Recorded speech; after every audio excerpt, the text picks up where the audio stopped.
오늘 하나님께서 우리에게 주시는 말씀 사도행전 21장 27절부터 36절까지 21장 27절부터 36절까지 신약 225쪽이 되겠습니다.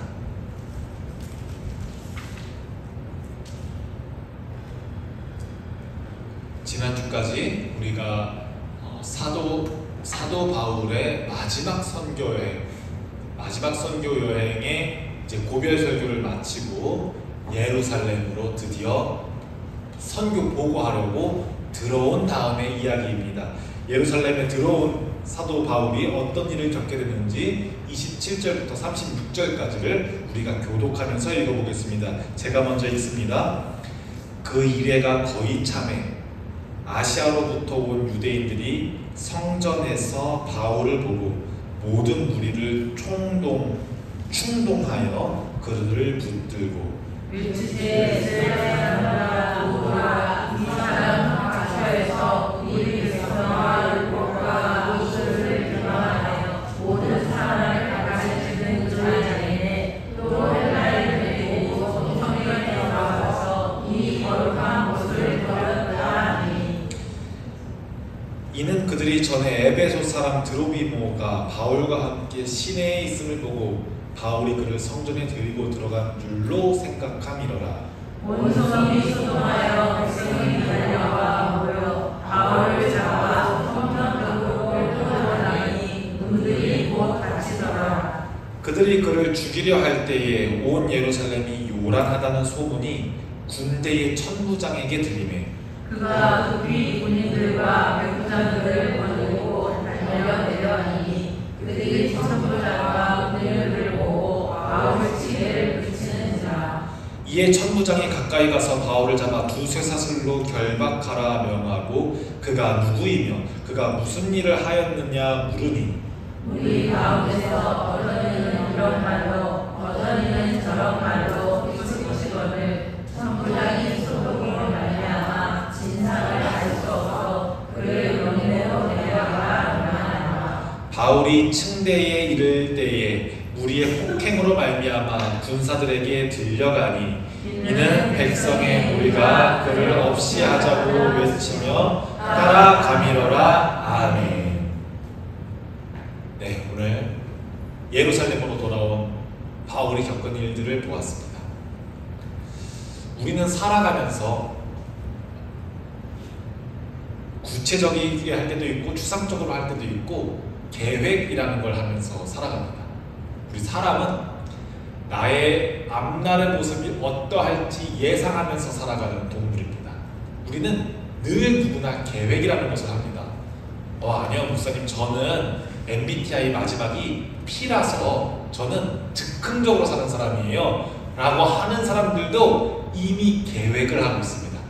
구체적으로 리스트를 작성하는 것, 그것만이 계획이 아니라 우리는 나의 하루 뒤에 내 모습이 어떠할지, 한 달 뒤에 내 모습이 어떠할지, 1년 뒤에 내 모습이 어떠할지를 예상하고 기대하면서 살아가는 사람입니다. 그런데 여러분들은 어떠십니까? 여러분들이 원하는 길이 있었을 겁니다. 내가 1년 뒤엔 어떻게 해야지, 2년 뒤엔 어떻게 해야지, 내가 가고 싶었던 자리가 있을 겁니다. 만나고 싶었던 사람들이 있을 겁니다. 하지만 살아온 시간들을 되돌아보면, 시간이 지나 과거를 되돌아보면 내 계획대로 된 것보다 우리 그리스도인들은 하나님께서 이렇게 하셨네 라고 고백할 때가 참 많습니다. 사도 바울의 마지막 여정이 원래는 그랬습니다. 원래 사도 바울이 원했던 것은 세 번째 선교를 마치고 이제 예루살렘 교회로 복귀한 다음에 이제 로마까지도 가고 로마를 지나 진짜 땅끝, 이때는 사람들이 서바나가 땅끝이라고 생각했거든요. 콜럼버스가 신대륙을 발견하는 건 거의 1490년대 이때니까 미국 땅이 있는지 알게 된 거는 거의 한 1400년 뒤의 이야기예요. 그러니까 지금의 스페인을 성경에서는 서바나라고 말합니다. 스페인이 진짜 이 세상의 끝인 줄 알고 있었어요. 그래서 바울은 정말 예수님께서 말씀하셨던 것대로 땅끝까지 나를 전하라는 말씀을 지키고 싶었어요. 그래서 지금까지 갔던 곳이 데살로니가, 빌립보, 고린도, 에베소 이런 곳이었고 4차 여행 때는 로마까지 가야지, 5차 여행 때는 저기 스페인 끝에까지 가야지 라는 계획을 가지고 있었어요. 그러나 하나님께서 열어주신 길은 달랐습니다. 바울의 계획은 그러했는데 하나님께서 열어주신 길은 달랐습니다. 1차, 2차, 3차 여행했던 것처럼 자유로운 선교사의 몸으로 로마에 갈 수 없었고 오히려 죄수의 몸으로 판결받기 위해 죄가 있는지 없는지 총독에게 심판받기 위해 가는 길로 변경되어져 버리고 맙니다. 오늘 본문은 바로 그 길이 시작되는 장면입니다. 오늘 우리가 읽은 본문 21장 27절을 보겠습니다.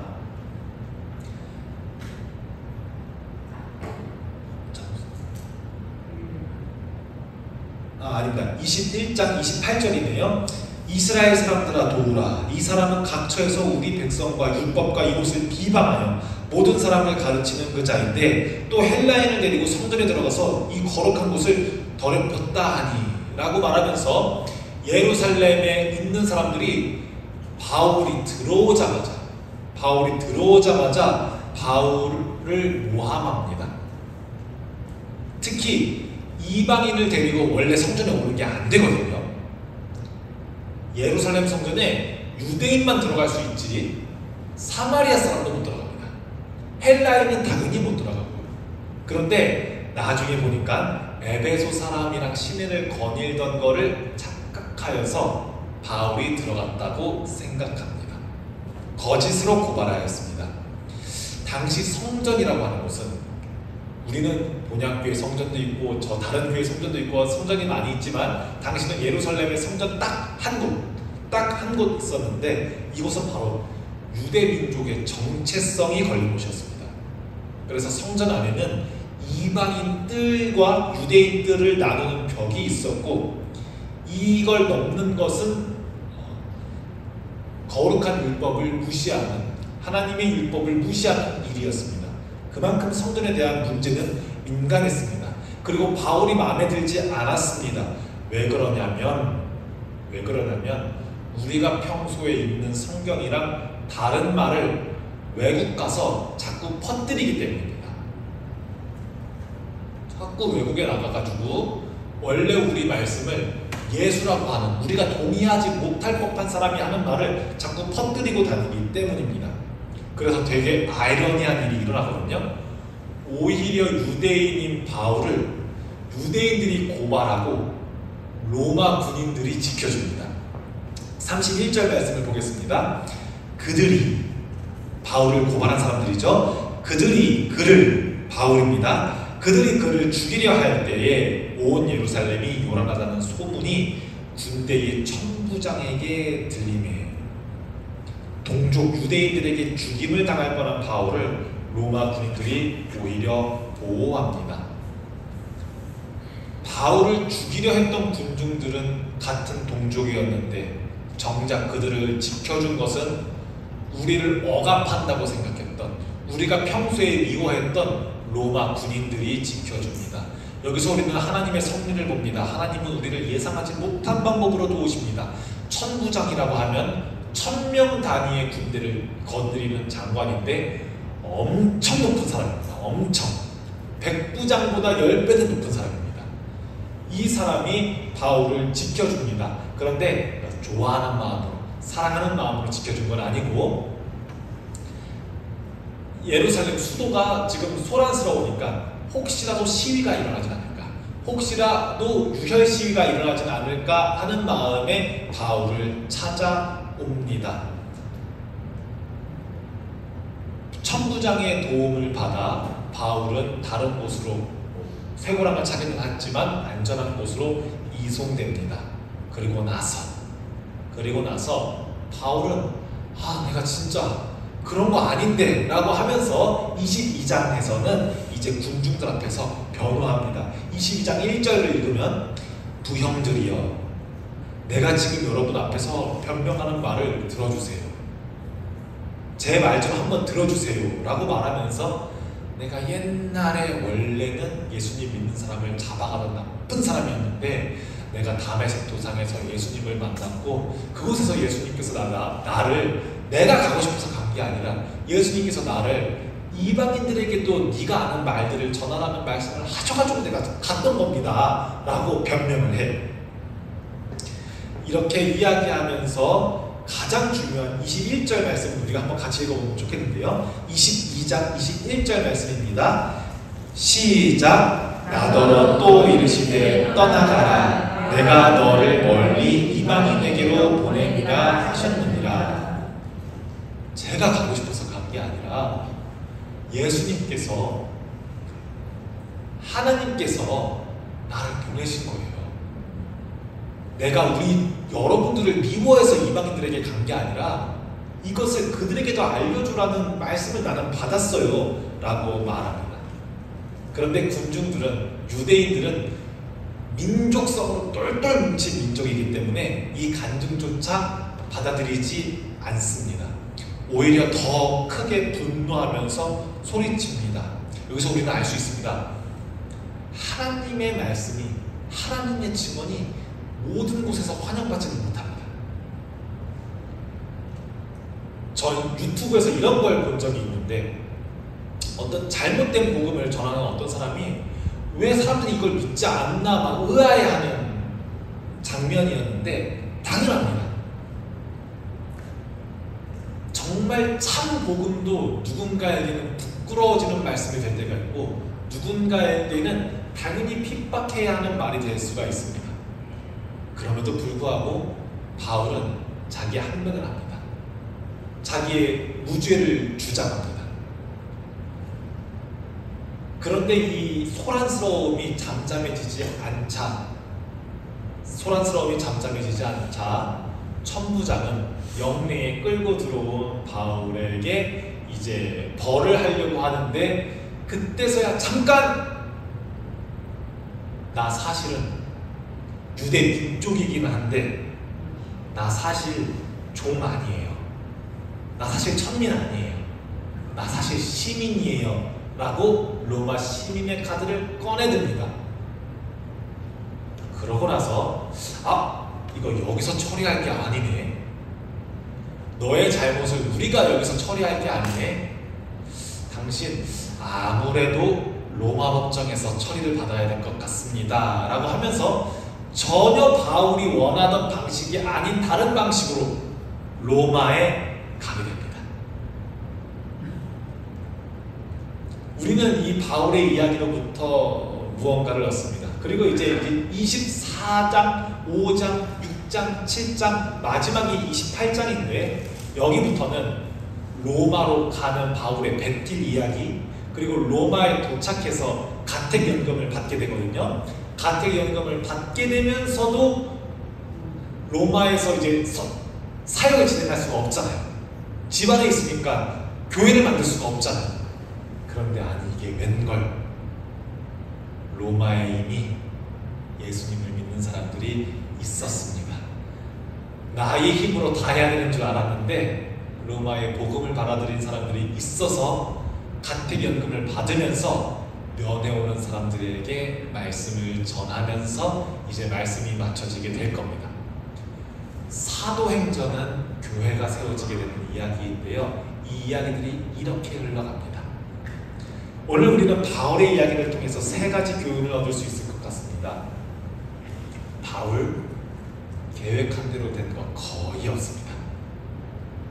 우리 2차 선교여행, 3차 선교여행 때 보았죠.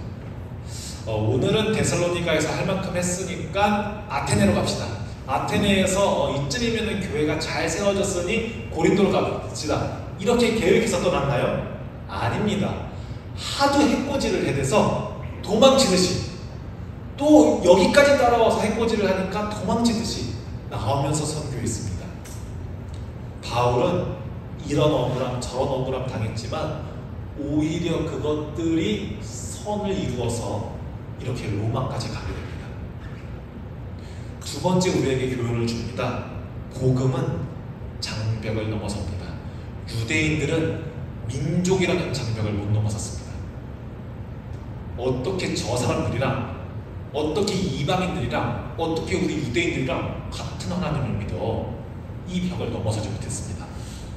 오랫동안 우리나라는 성별이라는 벽을 넘어서지 못했었거든요. 그 성별이라는 벽을 넘어서지 못하는 우리나라에 기독교는 찾아와서 남성도 여성도 같이 성경 읽고 같은 공간에서 예배할 수 있다는 성별이라는 벽을 넘어섰습니다. 지금 우리도 넘어서야 하는 벽이 많이 있습니다. 아직도 인종이라는 벽을 넘어서야 되고요. 우리 스스로 교회에 오래 다니면서 신앙생활 오래 한 자, 오래 하지 못한 자, 이런 자의 벽을 우리 스스로도 만들고자 하는 습성이 있거든요. 우리는 그것을 늘 깨야 합니다. 왜냐? 복음은 경계를 허물고 경계를 깨기 때문입니다. 마지막입니다. 하나님의 말씀이 우리의 확신입니다. 우리의 생각이나 우리의 계획이 우리의 확신이 아닙니다. 담대하라, 로마에서도 증언하라 라고 하는 하나님의 말씀을 믿고 의지하여서 바울은 로마 길을 향하게 됩니다. 여러분들의 삶에도 하나님의 약속이 힘이 되시기를 바랍니다. 여러분들의 자기 확신이나 여러분들의 자신감이나 여러분들의 계획이 여러분들의 확신이 되는 것이 아니라 하나님의 말씀을 믿고 의지하면서 따라가기를 바랍니다. 이제 말씀을 마치고자 합니다. 여러분들도 억울한 일 겪을 때가 있으십니까? 설명에도 받아들여지지 않는 현실 속에서 계십니까? 그 자리가 절대 끝이 아닙니다. 하나님께서 새로운 길을 여시는 출발점일 수가 있습니다. 바울이 성전에서 붙잡힌 그날이 로마로 가는 시작길이었던 것처럼 우리의 막다른 길도 하나님은 이끄십니다. 우리의 실패마저도 하나님은 사용하신다는 것을 믿음의 눈으로 바라보시고 그 믿음 안에 거하시는 여러분들이 되기를 주님의 이름으로 축복합니다. 기도합니다. 하나님 아버지, 우리의 삶에도 원치 않는 고난과 억울한 자리가 있을 때가 있습니다. 그러나 바울에게 행동하셨던 것처럼 그 순간조차도 주님의 손에 붙들리면 복음의 길이 됨을 믿습니다. 바울에게 로마에서도 증언하라라고 말씀하셨던 주님, 오늘 우리에게도 가정에서, 일터에서, 이 땅에서 복음을 증언하라 말씀하심을 믿습니다. 우리의 걸음을 인도하시고 우리의 연약함을 붙드시며 우리를 통해 복음의 역사를 이루어 주시옵소서. 예수 그리스도의 이름으로 기도합니다. 아멘.